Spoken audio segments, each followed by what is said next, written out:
Oh, hi. I've made a bowl of cereal. I love cereal, don't you? We all do. Now, let's have a bite. Ah, I forgot the milk. Right, I better go and get that, hey? What's there to talk about? I have a gun and I want it dead. This base of mine will plummet to Earth, killing not just you, but the entirety of the United Kingdom. So, let's test this theory, shall we? Contact in 5, 4, 3, 2, 1.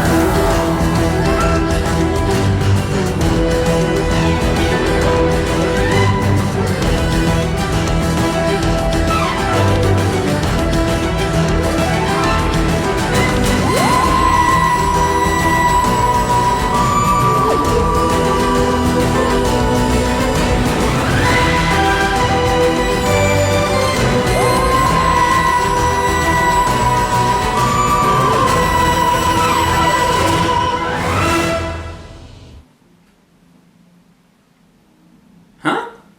Oh, hi, Joe. Don't worry about me timey-wimey things. Winda's gonna come back. Her plan is just weird. Make sure that Mara goes into the escape pod, and, see ya.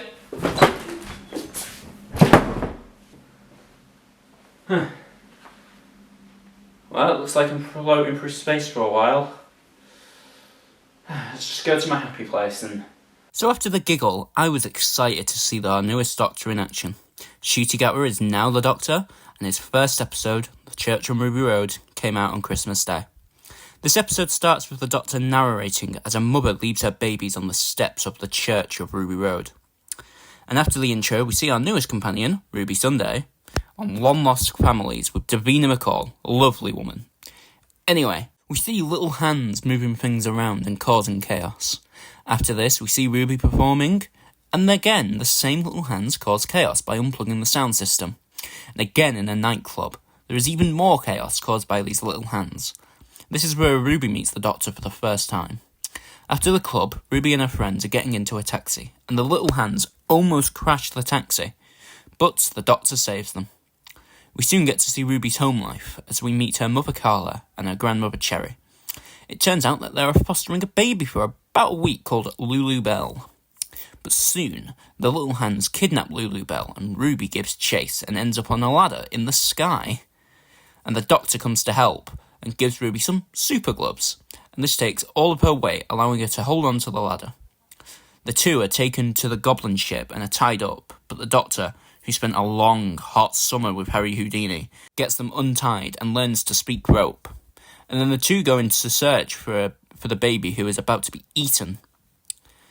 This starts a musical number, but the music stops as soon as the Doctor and Ruby fall onto the baby conveyor belt. But the Doctor just asks one thing. Why stop singing? So then he starts to sing with the goblins before jumping out of the ship with Ruby. And then they go back to Ruby's house. The Doctor meets Carla and Cherry, but suddenly Ruby disappears. As it turns out, the goblins have gone back in time to eat baby Ruby, but the Doctor races through time to save her and ends up in 2004. And he sees Ruby's mum walking away, but he has no time to go and talk, as he has to go and save baby Ruby from the goblins. He pulls the ship down with his super gloves and it destroys the ship. The Doctor comes back to 2023 and reunites with adult Ruby, before deciding to leave the family.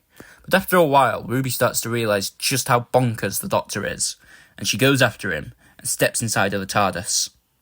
And then the episode ends with Ruby's neighbour saying, "Never seen a TARDIS before?"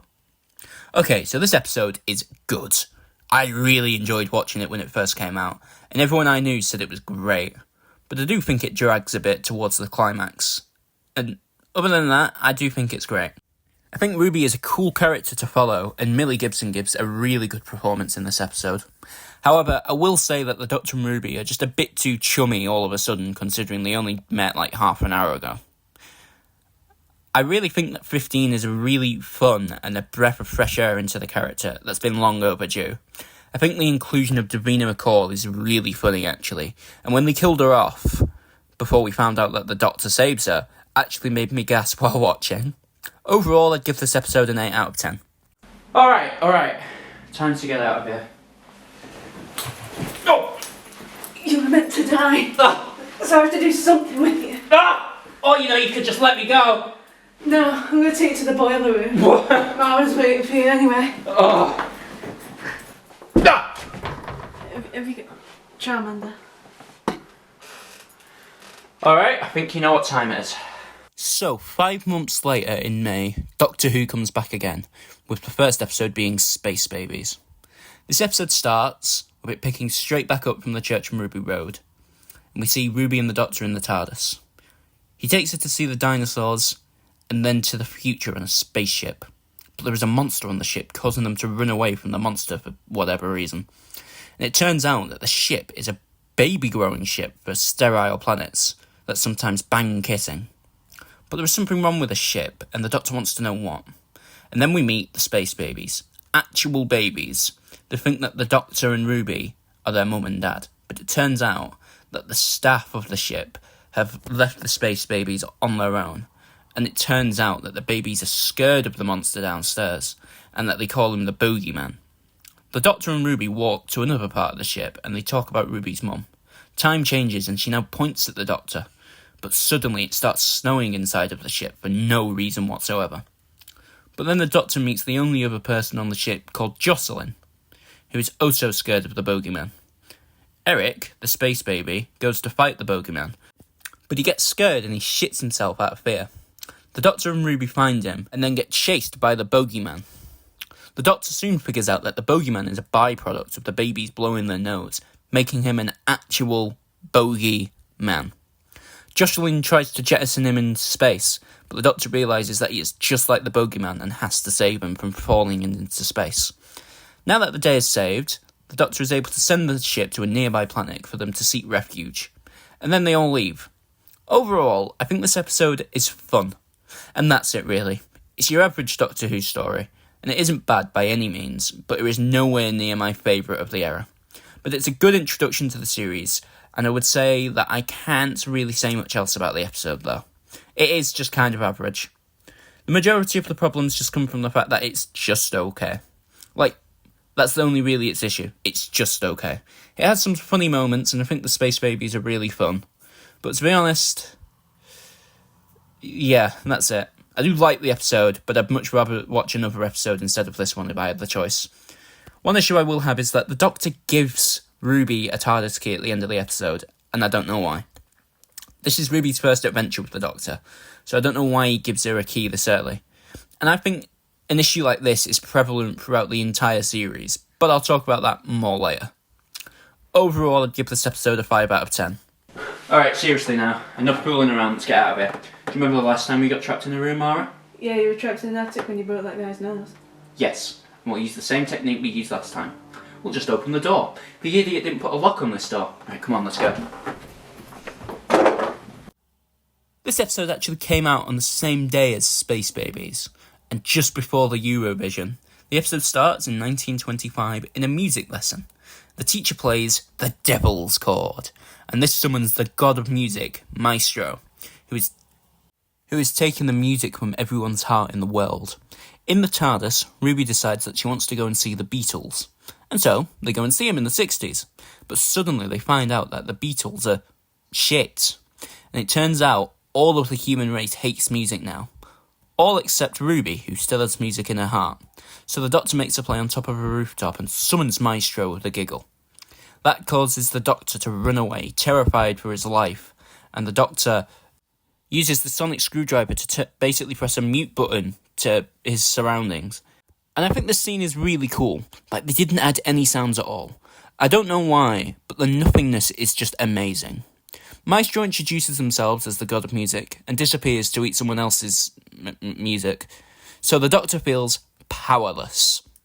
Ruby says that she is proof that he wins, so the Doctor takes her to 2024 to show her that that just isn't true. So they go back to the 60s, and Maestro ends up trying to take the song from Ruby's soul, but is unable to do so for some reason. And the Christmas song starts to play, and it snows again. Maestro then challenges the Doctor to a music battle. The Doctor is victorious. He tries to find the tune to banish Maestro, but he fails on the last note, and he and Ruby become trapped. Luckily though, two of the Beatles save the day by playing the last note. Maestro is banished from this world and the episode ends with a musical number. Personally, I think it's really fun. The lyrics aren't the best, but it's more about the feel of the song than what's actually being said. Maestro is a great idea for a villain. I really enjoyed Jinx Monsoon's performance, and I think that the episode could have been a pretty good two-parter, so we could explore more ways that the lack of music affects the world. I think the music battle was fun and a bit silly, but Doctor Who is silly, that's like 50% of the show. I think it's an obvious thing to say that the Beatles don't really look like, well, the Beatles, but personally, I don't care. In the middle of the story, when the Doctor takes Ruby to 2024, and she says she's currently in June 2024, and if I'm honest, I think that's a bit too far of a skip. I mean, just to skip from her first adventure to 6 months of travel is insane to me. And to be honest, this type of stuff affects the entire series, but again, I'll talk about it later.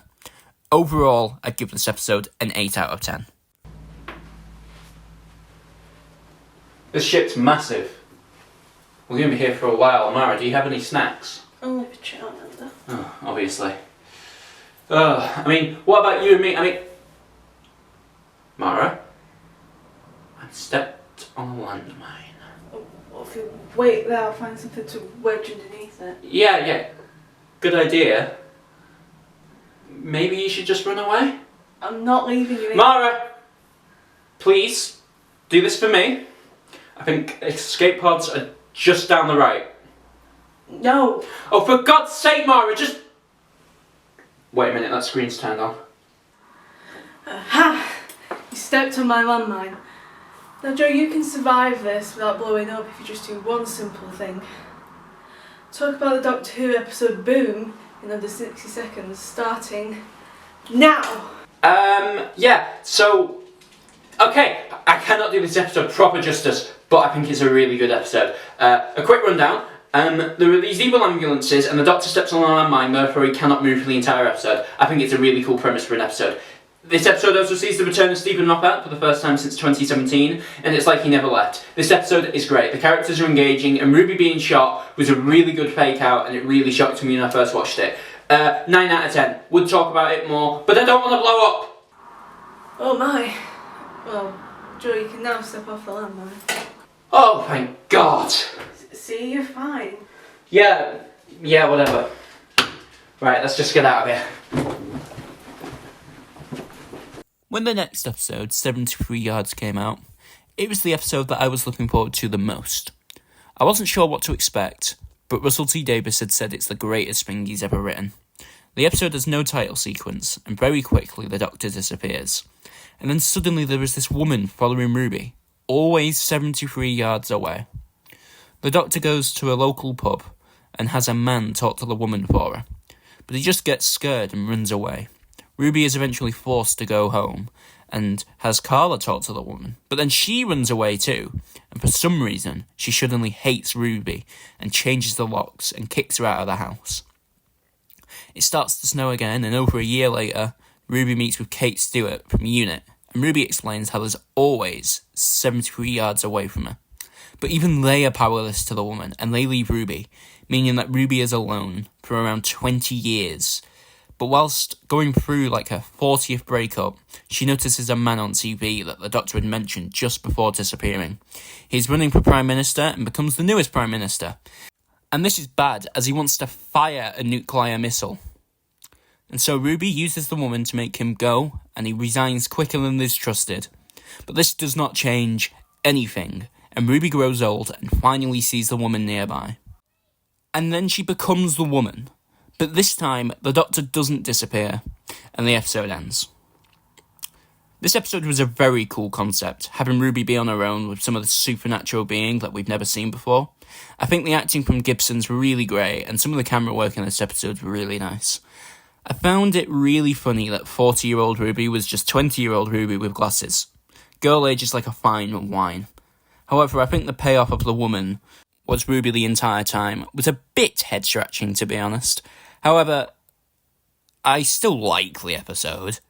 One thing I will say, that a Doctor Light episode in an already short series may not have been the best idea for Gatwa's first series, but we'll roll with it. Overall, I'd give this episode an 8 out of 10. Right, Mara, she's in there. I want you to go away. I want you to run off. I want you to just run, okay? I don't want you to die. I don't want you to die either, I'm not leaving. Mara! This is my fight, not yours, okay? 4 years of that bitch has led me to this, okay? So I want you to just fuck off. I want you to just run away, okay? Fine. You have to bring me a new charmander, you got that? Yeah, whatever.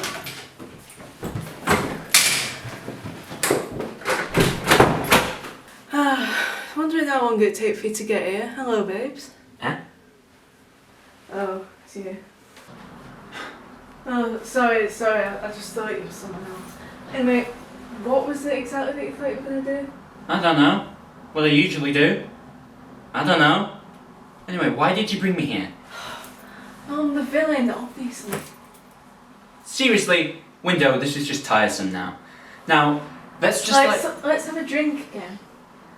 And some more Doctor Who. Is that why I'm here? For a drink? No. Let's talk about Doctor Who. Yeah. Just watch the show!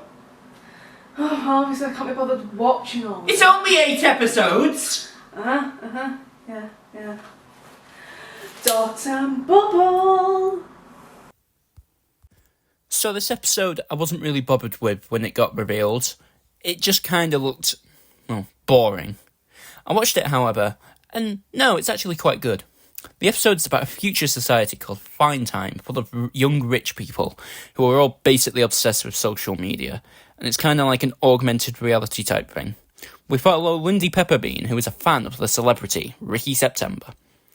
But she and her friends are starting to disappear, but this doesn't really seem to bother Lindy, as she just goes about her day. She gets contacted by the Doctor, but she blocks him, and is later contacted by Ruby, and she allows Ruby to talk to her on the bubble thingy. And Ruby asks Lindy to leave work, and because some giant slugs are eating people around her. Lindy doesn't block Ruby, but finds she cannot walk without the bubble telling her where to go, and eventually manages to escape from the slugs. But her dot runs out of charge. Luckily for her, she meets Ricky September, who saves her, and they go into a hidden part of the city. Lindy is able to charge her dot, and the Doctor realises that the slugs are going alphabetically, and they're coming for Lindy next. He also realises that the dots are evil, and Lindy betrays Ricky by telling the dots that his name starts with a C. Therefore, they need to kill him first. Lindy escapes, and they finally meet the Doctor and Ruby face to face, but declines to go with the Doctor and Ruby because it turns out that Lindy is racist. And so is everyone else on this damn planet. So they all go on a boat and leave Fine Time to their deaths. All the racists die. Hooray! Yeah, so this episode's another Doctor Light one. I don't know how I feel about that exactly, but I guess he was in this one more than he was in the last one. The racism twist wasn't so much of a twist. You can see it in the way she talks to the Doctor and accuses him of being the cause of the slug. At one point, despite him trying to help, and yeah, I will be honest, first time round, I did realise she was treating him differently, but I didn't think it was to do with his skin colour, and maybe that says something about me, and I'm not sure what exactly. Anyway, I do think it's really funny that the racist society is full of just idiots. It seems pretty filling. It's like X the City. Overall, I'd give this episode a 7 out of 10. Is this the escape pod?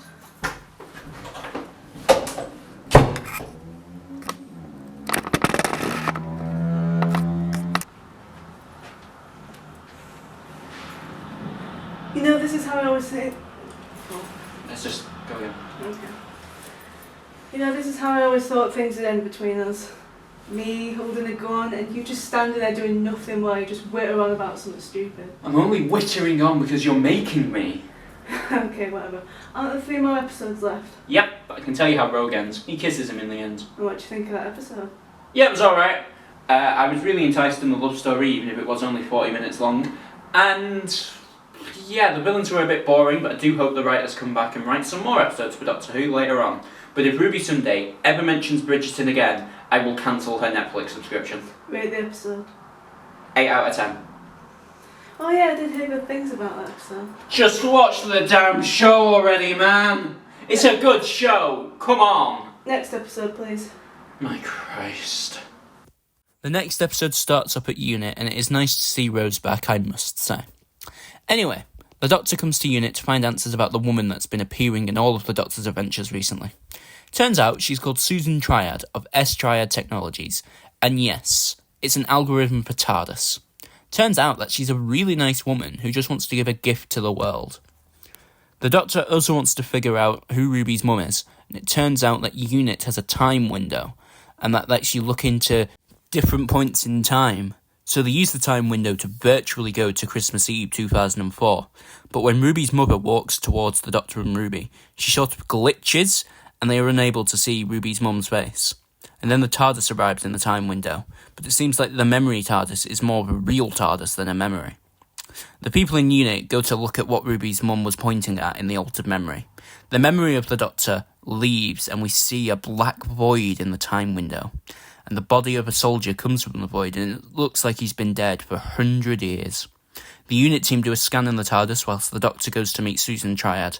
And just as she's about to make the speech to all of humanity, it turns out that the void is wrapped around the TARDIS. As Susan Triad makes her speech, she begins to freak out and break down. Someone at Unit called Harriet starts to recite the words of someone else, and it turns out her name is Harriet Arbinger, or Harbinger, the same name that Maestro had given to announce the name of their arrival. That's right, the void is actually a god in disguise. Ruby is sent to the time window, and it activates itself. The god wrapped around the TARDIS returns and reveals itself as Sutekh from the 4th Doctor story, Pyramids of Mars. And when I say my jaw dropped, I mean it. I was so hyped up from this point onwards. The episode ends with Susan Triad turning into a creature of Sutekh and is about to kill the Doctor. This episode really was amazing from start to finish. I enjoyed every second of this episode. Finally being able to learn more about Ruby's mum was a treat, and the Sutekh reveal was crazy exciting during my first watch. Unit's return is always welcome, but I do wish they'd used Shirley Ann Bingham instead of the new scientific advisor, Maurice Gibbons. I just happen to like her more. Overall, I'd give this episode a 9 out of 10. Right, can I go now? No! You know there's one more episode left. Yeah, but I don't really want to talk about that episode. Is it really worth your life? Yeah? So be it. Charmander! Oh, you saved my life, thank God. Anything I can do to repay you, just name it. Talk about the rest of Doctor Who. Fine. So we pick up exactly where we left off, and Susan Triad blows some dust around the room and kills almost everyone inside, besides Mel and the Doctor. They ride off to Unit, but Unit is also devoured by the dust. Carla also succumbs to the dust, and so does Cherry and Mrs. Flood. And everyone on the planet succumbs to the dust of death, besides Mel, the Doctor, and Ruby, who managed to get inside of the memory TARDIS in the time window. And this is the TARDIS from the spin-off Tales of the TARDIS, so it was cool to see that it was in the main series now too. It turns out that all of the Susans were made by Sutekh, who had been hanging on to the TARDIS since the last time he and the Doctor had met. Susan had also been placed in every place the Doctor has been since then. The Doctor and Ruby and Mel get away in the memory TARDIS, but they are stuck there, and they are seeing the Earth basically die. This causes the Doctor to scream into the vast of space as he realises that every planet he has ever been to has died. Weeks later, and the Doctor finds this woman on an unnamed planet. He asks for metal from her, as he needs something to power the screen that he took from Unit. And it turns out that Sutekh's attack has something to do with Ruby's mum. So the Doctor and Ruby go to the future to Roger Ap Gwilliam, who had made the entire country do a DNA test. Therefore, had Ruby's mum been alive at the time, she would have had to have done a test. But Mel had been possessed by Sutekh and attacks the Doctor and Ruby. Sutekh commands Mel to bring the Doctor and Ruby to him, and to give the name of Ruby's mother to him. The Doctor tries to reason with him, but he refuses to listen, and Ruby pretends to give the screen to Sutekh before she drops it, and puts some rope on his collar. The Doctor blows his whistle to awaken the TARDIS and drags Sutekh through the time vortex, bringing death to death, meaning that everyone who had died to the dust is brought back to life. Sutek dies in the time vortex, and the Doctor and Ruby return to Earth. It is revealed that when Ruby's mother pointed to the Doctor, she was actually pointed to a sign called Ruby Road. That means that she was actually naming Ruby, and Ruby's mother is just an ordinary woman called Louise Allison Miller. Ruby goes to meet Louise, and this is quite a tearjerker for a scene. Even if I think it's a bit of a cop-out, it's just nice to have an answer. Ruby says goodbye to the Doctor, and if this was her ending, I'd be quite disappointed. Gibson's really good in the role, but luckily Ruby will be coming back for Series 2. The episode ends with Ruby and her family looking at some old photos. We see Mrs. Flood on the roof talking to the audience, and she leaves us on the cliffhanger that the Doctor's story will end in absolute terror. Overall, this episode is really middle of the road. It's not bad, don't get me wrong, it's just a bit stupid in ways. Like, the whole thing with Ruby's mum pointing at the sign to name Ruby just made no sense. I also feel like Sutek doesn't do much in this episode other than be defeated, but it's a good episode in many ways too. The scene with Ruby and her mum is really good, and the final scene with the Doctor and Ruby is also really good. And seeing Mel travel with the Doctor and Ruby, even if only for a few minutes, is pretty cool, and I do hope to see more 3-people TARDIS teams with 15 in the future. Overall, I'd give this episode a 5 out of 10. And that's the first season of this new era of Doctor Who. It is good. It's very good. But I wouldn't say it's not without issue. Firstly, I think that Gatwa was made for the role of 13. He brings so much energy and life to the role that if he was to play the Doctor for 10 years, I would not mind one bit. His pairing with Gibson is really good, and I love the chemistry that they both have with each other. But that is also an issue in some ways. To me, it feels like Ruby and the Doctor got too close with each other way too quickly. And this may be an issue with the fact that the series only had 8 episodes instead of the usual 10 to 12 that we used to have. This is normal these days, and you can't really hold it against the production team, as this is common practice in the industry these days. But I do think that this series could have been better if it just had, 2 more episodes. Overall, I'd rate this series an 8 out of 10. Right. Okay. Let's get out of here. Not so fast. Last result, I'm sending you to the sun. Bye-bye, Joe. Right, okay, Charmander. We're currently travelling 100 million miles to the sun, so hold on tight, because I don't know what to do. Ciao. Ah! All the escape pods are gone. Wait, if we're travelling so fast, then we can travel through time. I'm a genius! Oh, hi, Joe. Don't worry about me timey-wimey things. Winda's gonna come back. Her plan is just weird. Make sure that Mara goes into the escape pod, and, see ya! The escape pod, thank God!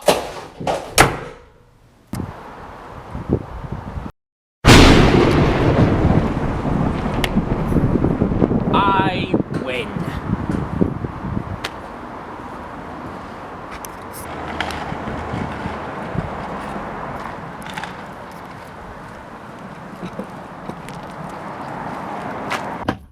I believe this is yours. Oh, I win. Oh, Mara, by the way, I got something for you. Okay, let's go inside.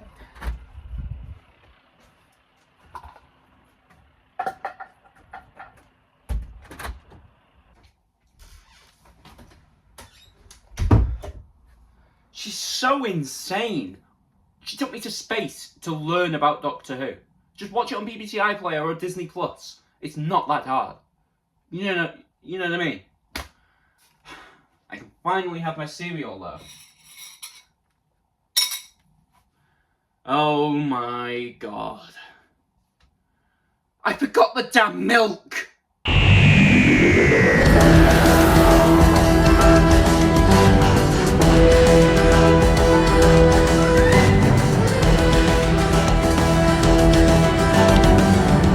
Oh, babes, finally. I've been trying to ring you for hours. Yeah, I lost again. Yeah, come on.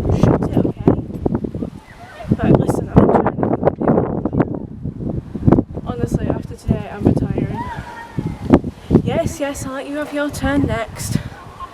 From now on, it's all you.